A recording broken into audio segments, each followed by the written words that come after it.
Vous écoutez Europe 1, il est 9h30, le journal des médias avec Thomas Joubert. Bonjour Thomas. Bonjour, à la une ce matin, M6 revoit à la baisse le prix des spots de pub de Rising Star, la réponse de François Hollande aux salariés de LCI et un casting de rêve pour la future série de France 2, 10%.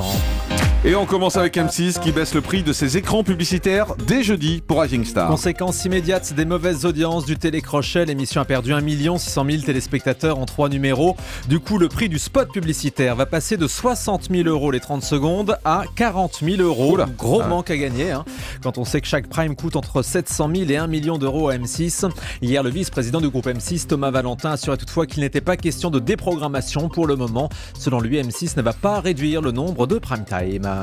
Et puis on va reparler des difficultés de Rising Star avec nos spécialistes médias, ce sera dans un instant sur Europe 1. Autre déconvenue pour le groupe M6, la télé-réalité Je veux épouser Harry est déprogrammée sur W9. Déprogrammation en urgence, les prochains épisodes du programme prévu les samedis 18 et 25 octobre à 23h15 seront remplacés par l'émission Relooking Extrême. Je veux épouser Harry avait déjà fait un flop aux États-Unis. W9 diffusait cette version américaine. Je rappelle le principe, c'était une sorte de Bachelor où des célibataires pensaient séduire le prince Harry, sauf qu'il ne s'agissait pas du vrai prince Harry, mais d'un sosie.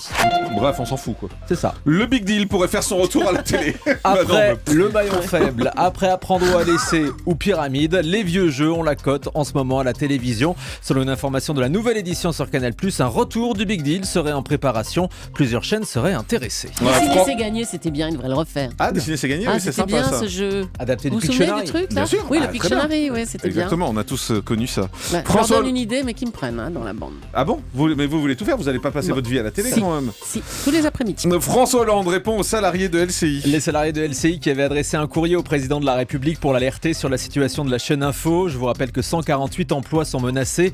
Nos confrères de RTL révèlent que le chef de l'État leur a répondu. Il souhaite que tout soit fait pour préserver l'outil que représente LCI. François Hollande affirme être attaché au pluralisme de l'information et avoir toujours apprécié le professionnalisme de la chaîne. Pour le moment, le groupe TF1 a suspendu les négociations sur le plan social dans l'attente d'être reçu par le Conseil d'État au sujet de sa requête contre la décision du CSA. Olivier Delacroix présente le deuxième numéro d'Alcotest ce soir à 22h20 sur France 4. Cette émission polémique où des jeunes boivent de l'alcool devant les caméras pour observer les effets de l'alcool, on en a beaucoup parlé. À la présentation, on retrouve Olivier Delacroix qu'on connaît surtout pour ses très bons documentaires dans les yeux d'Olivier sur France 2. Des documentaires qui pourraient arriver en prime time cette saison, comme il le révèle au micro européen de Romain Ambron. Il est question de faire un ou deux primes sur France 2 cette année. Ça ne sera pas une obligation. Je pense que c'est quelque chose auquel il faut réfléchir de manière vraiment posée. Si vraiment on sent que j'ai quelque chose à proposer en prime time sur France 2, on m'y verra. Si ça n'arrive pas, ça sera peut-être pour l'année d'après. On a la chance de faire ce programme qui, chaque année, nous propose des aventures humaines des plus passionnantes et c'est un véritable cadeau de pouvoir faire cette collection de magazines sur France 2. Nathalie Baye et Laura Smet réunis bientôt dans un téléfilm pour France 2. La mère et la fille n'avaient jamais tourné ensemble, ce sera bientôt chose faite selon le Parisien. On les retrouvera dans la série que prépare le réalisateur Cédric Clapiche pour France 2, série intitulée 10% qui s'intéressera au rôle d'agent de star. C'est inspiré de la vie de Dominique Besnéard. Au casting, on retrouvera aussi Cécile de France, François Berléand et Julie Gaillet et Joe Star. Ils joueront deux comédiens obligés de jouer ensemble alors qu'ils ne s'entendent pas. Deux nouvelles séries américaines prochainement sur Canal+. La chaîne a annoncé hier l'acquisition de American Crime, une série qui marquera le retour de l'actrice Felicity Huffman qui jouait Lynette dans Desperate Housewives. On verra aussi sur Canal The Driver qui raconte l'histoire d'un chauffeur de taxi qui devient le chauffeur personnel d'un grand criminel.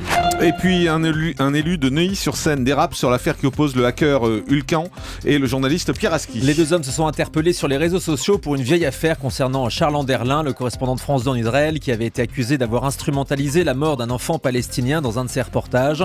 Après plusieurs messages sur Twitter, l'élu de la mairie de Neuilly-sur-Seine a traité Pierre Aski de pauvre type et surtout il écrit « Hulkan, reviens vite t'occuper de lui ». Hulkan, vous en a déjà parlé, c'est ce hacker qui a attaqué à plusieurs reprises le site Rue 89 et qui s'en est pris au journaliste Pierre Aski et à sa famille. Laurent Boyer relève un défi pour son émission Midi en France sur France 3. Oui, l'animateur avait promis de se teindre les cheveux en blond si la page Facebook de l'émission dépassait les 100 000 fans, ce qui est arrivé hier. Laurent Boyer a donc tenu sa parole, il est apparu à l'antenne complètement blond. Et alors ? Et ça lui va pas du tout. Mais il est blond, Laurent Boyer, non? Oui, mais il y a 30 ans. Ah bon, mais pourquoi ça lui irait pas? On l'a toujours vu Ah, blond. mais quand la même. Modern Talking maintenant. Oh, mais alors. Modern Talking. Mais c'est Montrez-moi la super photo, mieux c'est ça. sur quelque Faut qu'on part retrouve Modern C'est sur Talking. Internet ou pas Ce que c'était cette chanson. Modern Talking, qu'est-ce qu'il chantait? Eh ben on va retrouver. On va vous le retrouver. On va vous retrouver le disque. On termine avec le chiffre du jour. 1 92 623 €, la somme récoltée par le Pasteur Don ce week-end. Toutes les chaînes de la TNT se sont mobilisées pour lancer des appels aux dons en faveur de l'Institut Pasteur. Un chiffre équivalent à celui de l'année dernière. Merci. Vous vous souvenez de Modern Talking? Ça faisait quoi? You're my heart. Ouais, on Mais va- Ah, non, c'était ça? Ouais, on You're va- my heart, you're my soul. C'est ça. Ouais, on va vous retrouver l'original dans un d'accord. instant. Le grand direct des médias, Jean-Marc Morandini.